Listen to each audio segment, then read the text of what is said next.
Hello everyone, in this video I'll be showing you an OP EUPORIA Twinblade Build guide in Elden Ring. This weapon's pretty cool because it comes with the EUPORIA Vortex weapon art, which is very good at shredding down enemies. So I'll be going over a full build guide on this video and showing you the best way to make advantage of this weapon. So as with all twin blades, it's best to use a second twin blade with it, so I'll be showing you all of that in this video. So we got 50 vigor, 32 mind, 32 endurance, 16 strength, 23 dexterity, which is further boosted by Millicent's prosthesis. And I also went with 15 faith and 16 arcane.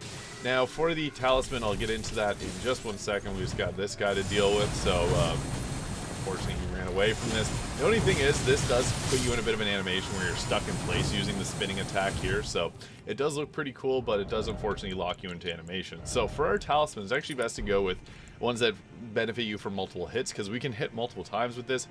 We actually have 18 dexterity, so it's get boosted by the Millicent's prosthesis, Ron Wingsword insignia, and the Shard of Alexander. Although you can also go with the Carrion Filigreed crest or the Sacred Scorpion charm, which is going to boost our holy attack as well. So a few different options there.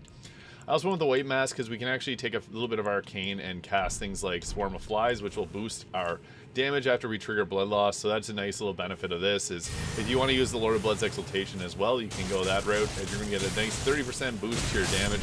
So a nice thing with this weapon is you can go for jump attacks there, and they deal a ton of damage, and even just the power stance moveset of the twin blades is pretty great as well. But yeah, you typically want to use the weapon art EUPORIA Vortex there, as it deals a ton of damage. I'm also using the twin knight swords here, and I have the aspect of the Crucible wings on it just because it's a fun weapon, or it's a fun weapon art to use. So you can go ahead with the wing attack here, and I think it just works very well alongside this. So you can go with both of these. It does suck up your FP quite quickly, so that's one thing to keep in mind.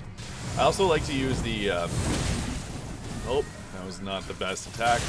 I also like to use if you go with the two-handed moveset, it's actually a pretty good moveset there, but going with both these weapons is pretty fun because you can go in and hit with a power stance that's going to take out most enemies. I also have Golden Vow, so I went 25 faith for that reason there. That's going to further boost our damage as well, so we can knock them off the edge. But Flame Grant Me Strength is the final piece of this puzzle, so then once we have all pieces of Exodia here, we can go ahead with these jump attacks. And if you land it right before you hit the enemy, you're going to deal extra damage because you swipe 4 times, so you can hit boom, boom, and finish them off real quick. So that's my little tip for you guys with twin blades. They can shred down enemies really fast. However, you can also use the twin knight sword and put really any type of weapon art you want on it. I just went with the wings because it's a fun one to go with, but even Chilling Mist works well.